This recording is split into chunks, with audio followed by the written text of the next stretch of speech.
सोनपुर बड़ा ही सुंदर गांव था। उसी गांव में रहती थी नैना, जो कि एक 18 वर्षीय लड़की थी। वह अपनी बूढ़ी माँ के साथ एक टूटी सी झोपड़ी में रहती थी।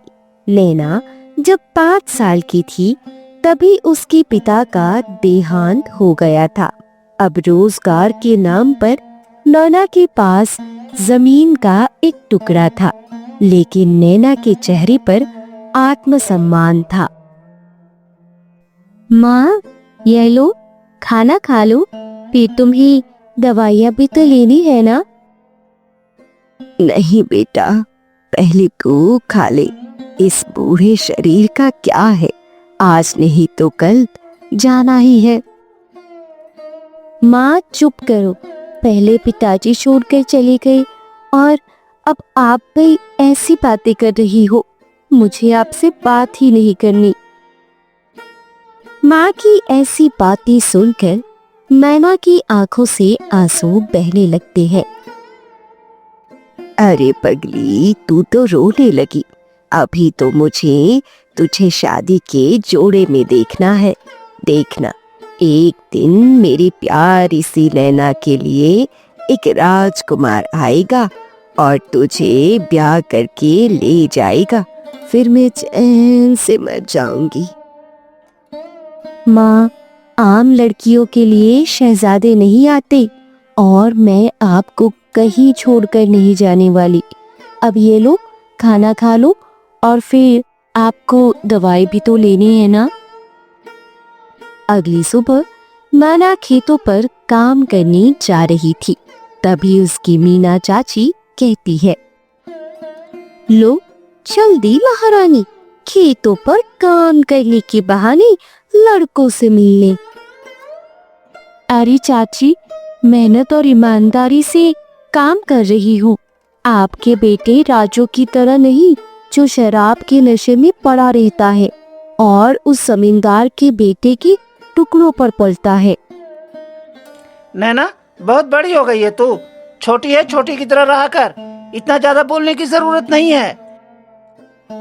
तो तुंगू बोल दो अपनी माँ को, चाची है, चाची की तरह रहा करे, मालकिन बनने की कोशिश ना करे।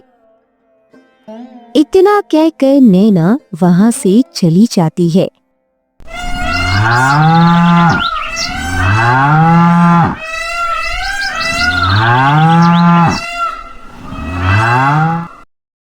खेतों पर काम करने के बाद नैना घर वापस आ जाती है।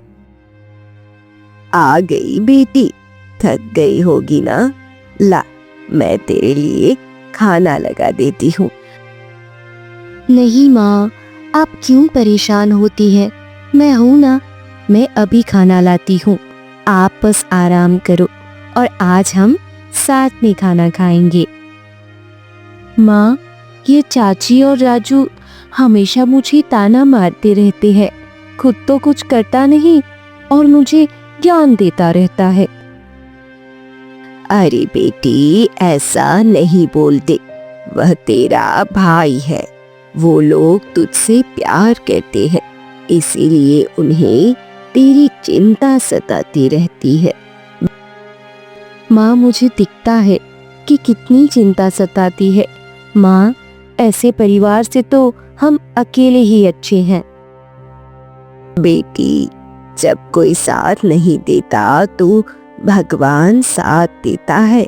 बेटी, जब महाभारत में द्रौपदी ने भरी सभा में सबको पुकारा, लेकिन उसकी मदद के लिए कोई नहीं आया। लेकिन जब उसने भगवान श्री कृष्ण को एक आवाज लगाई तो वे दौड़े चले आए। बेटी, मेरी एक बात हमेशा याद रखना, जिसका कोई नहीं होता उसका भगवान होता है। जब भी तू किसी मुसीबत में पड़ जाए तो कृष्ण को द्रौपदी की तरह पुकार लेना, वे अवश्य आएंगे। हाँ माँ, वैसे भी मैं कहाँ अकेली पड़ने वाली हूँ। आप है तो मेरे साथ।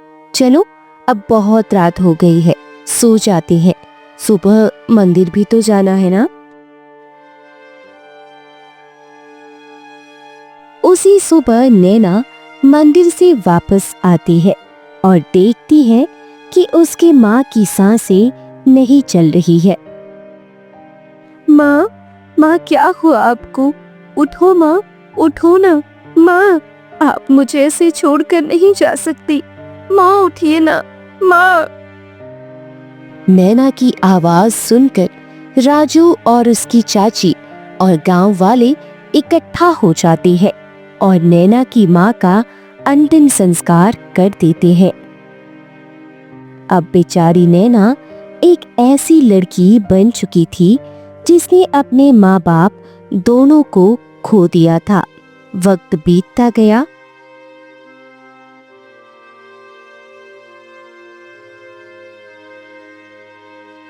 लेकिन नैना इस दुख से उभर नहीं पाई थी। एक दिन नैना खेत की मोड़ पर बैठी हुई थी, अपनी माँ की यादों में आंखों में आंसू भरे हुए। माँ, जब तुमने आखिरी बार मेरा हाथ पकड़ा था तब तुमने कहा था, बेटी कभी झुकना मत। पर माँ, जब अब तुम नहीं हो तो मुझे झुकने से ज्यादा डर तो अब टूटने से लगता है। सुबह से शाम हो जाती है, नैना वही अपनी माँ की यादों में खोई बैठी रहती है। तभी उसका चचेरा भाई राजू आ जाता है। ए नैना, तू यहाँ बैठी है? रात होने को जा रही है। माँ ने पूरे गांव में तुझे ढूंढ लिया। अब घर चल, माँ तेरी आरती उतारेगी। नैना राजू से कुछ नहीं कहती और चुपचाप राजू के साथ घर चल देती है। लो जी, आ गई महारानी अय्याशी करके। तुझे कितनी बार बोला है खेतों पर मत जाया कर, पूरा गांव थूकता है हम पर कि बिन माँ बाप की बच्ची पर उसकी चाची और चचेरा भाई कितना समझा रहे हैं। अरे पूरे गांव में नाक कटवा दी है इस लड़की ने तो किसने बोला था मुझे साथ रखने को? मैं तो रह लेती अपनी झोपड़ी में अपनी माँ की यादों के साथ। मैंने तो आपसे मना ही किया था ना। अरे मुझे भी कोई शौक नहीं है तुझे मुफ्त की रोटी देने का। वो तो गांव के लोगों ने बोला था कि जवान लड़की है, माँ बाप है नहीं, कोई ऊंच नीच हो गई तो हमारी ही नाक कटेगी। मामा दिल पर पत्थर रखकर चाची मीना की सारी बातें सुनती रहती है और बिना कुछ कहे भीतर चली जाती है और अपनी माँ की तस्वीर के पास बैठकर रोने लगती है और कहने लगी, माँ, आपने तो कहा था कि ये मेरा परिवार है, मेरा घर है, पर अब इस घर की हर दीवार मुझे काटने को दौड़ती है। नीना चाची और राजू मुझे बहुत तंग करते हैं। तुम मुझे छोड़कर क्यों चली गई माँ, क्यों चली गई? ओह, महारानी यहाँ बैठी हुई है। मरी माँ तो छोड़ गई हम पर बोझ। अब जाकर बर्तन साफ कर दे और कल की जो बासी रोटी पड़ी है उसे खा लेना। नीना की बातें नैना को कीड़े की तरह चुभती है, पर वह सब चुपचाप सह लेती है।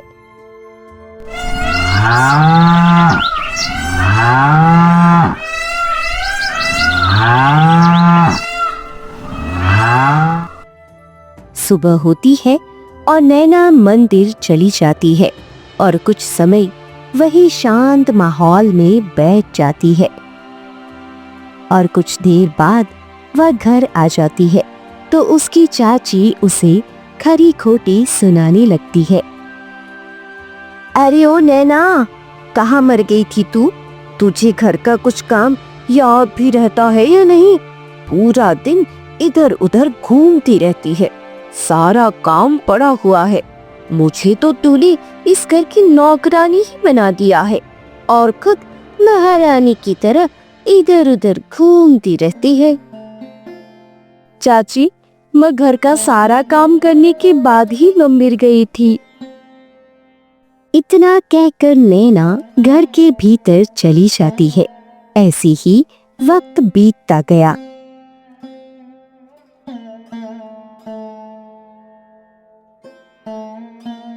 नैना की चाची मीना उसे सिर्फ काम के लिए इस्तेमाल करती और भाई राजू, जो कि बेरोजगार, लालची, सिर्फ जमीन जायदाद और पैसे में दिलचस्पी रखता था।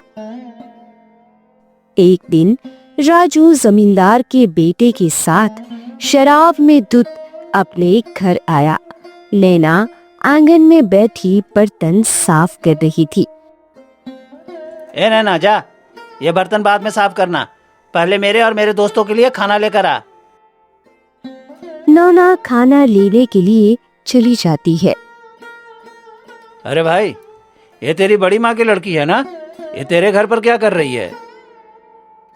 अरे भाई, बड़े पापा तो पहले ही गुजर गए और अब बड़ी माँ भी कुछ महीने पहले गुजर गई।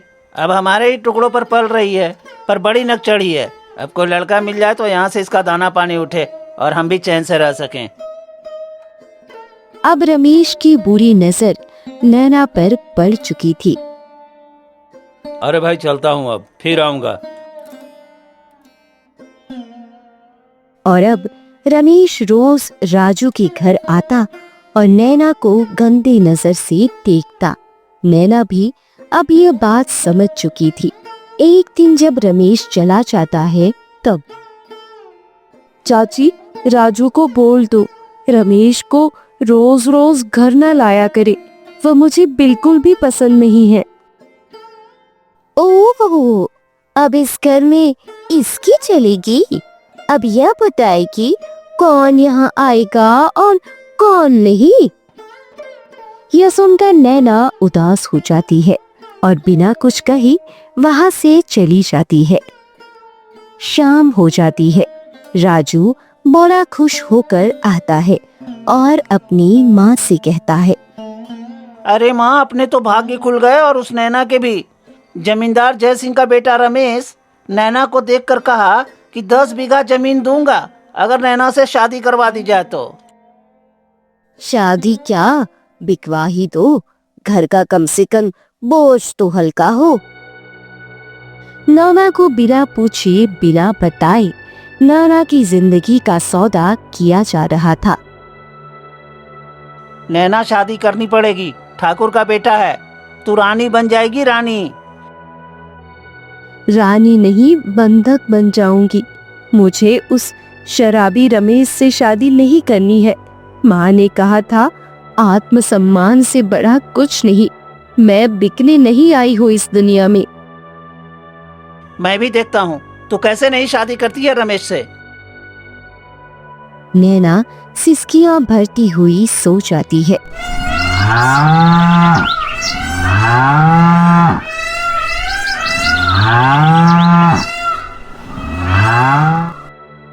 अगले दिन, माँ, ये नैना तो मान ही नहीं रही है, अब इसको कैसे ले जाऊं? तू चिंता मत कर, इसका इलाज है मेरे पास। उसी रात में राजू और मीना नैना के खाने में बेहोशी की दवा मिला देते हैं और नैना खाना खाते ही बेहोश हो जाती है। फिर राजू उसे बैलगाड़ी में बिठाकर जमींदार की हवेली छोड़ आता है। अगली सुबह जब नैना की आंखें खुली तो उसने खुद को जमींदार की हवेली में पाया। नैना पूरी तरह से चौंक गई। ये मैं कहाँ आ गई? मैं तो अपने घर पर सोई थी ना, लेकिन मैं यहाँ आई कैसे? तभी वहाँ रमेश आ जाता है। नैना, आखिर तू मेरे घर आ ही गई। तेरे भाई और चाची ने पूरे 10 बीघा जमीन में सौदा किया है तेरा। हाँ, बड़ी महंगी पड़ी है रे तू।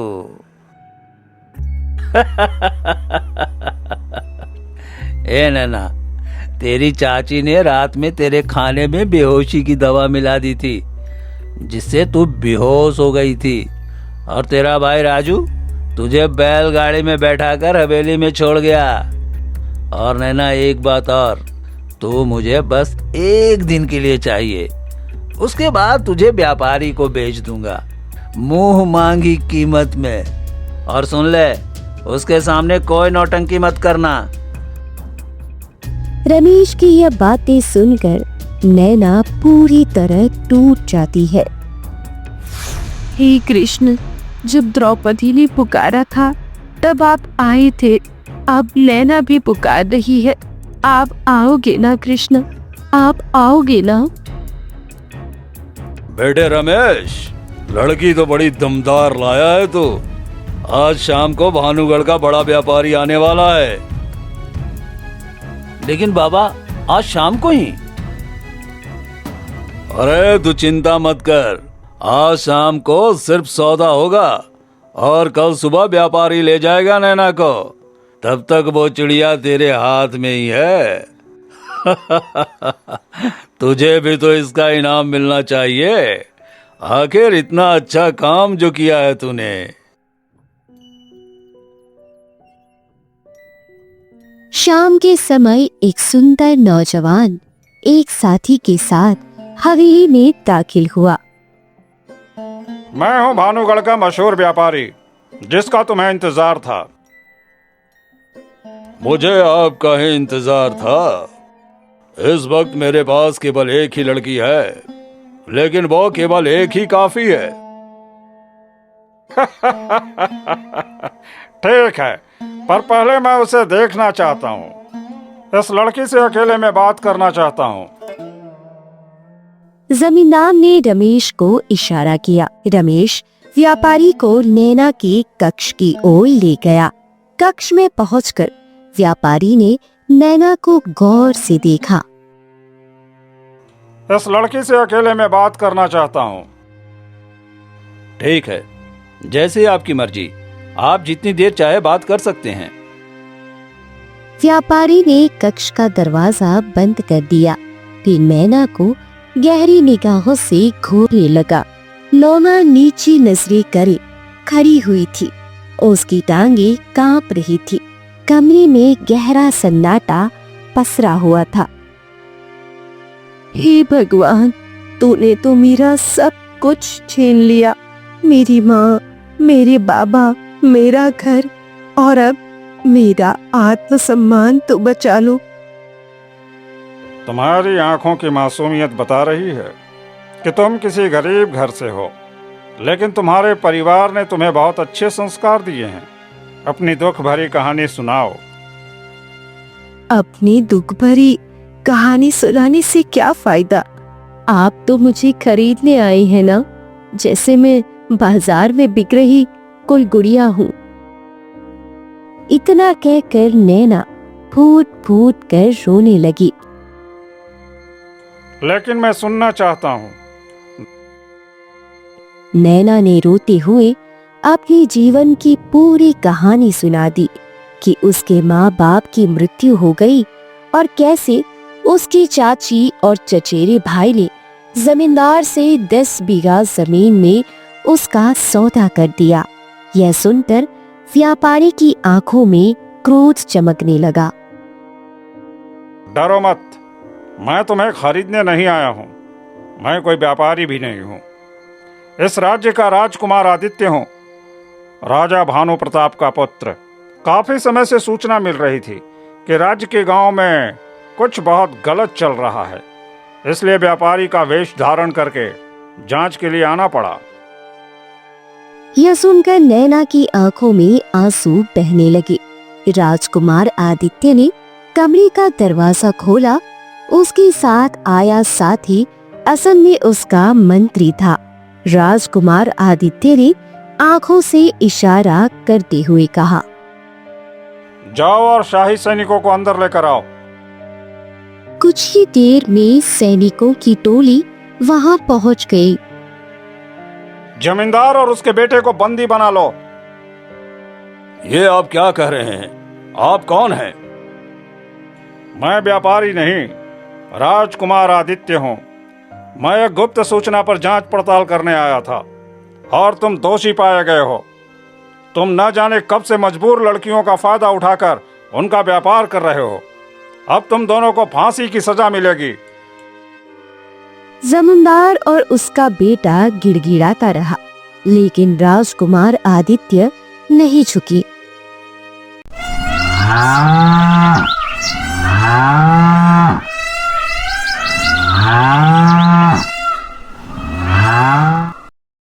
और नैना को अपने साथ महल ले गई और महल पहुंचकर अपने पिता भानु प्रताप और माता को पूरी कहानी बताई। तुमने मेरा सिर गर्व से ऊंचा कर दिया आदित्य। राजा भानु प्रताप ने नैना की ओर देखकर कहा, तुम बहुत ही संस्कारी और हिम्मत वाली लड़की हो। आज से तुम मेरे ही महल में रहो। उसी दिन से नैना महल में रहने लगी। एक दिन राजकुमार आदित्य नैना के पास आए और मुस्कुराते हुए बोले, नैना, अगर मैं तुमसे एक बात कहूँ तो तुम बुरा तो नहीं मानोगी?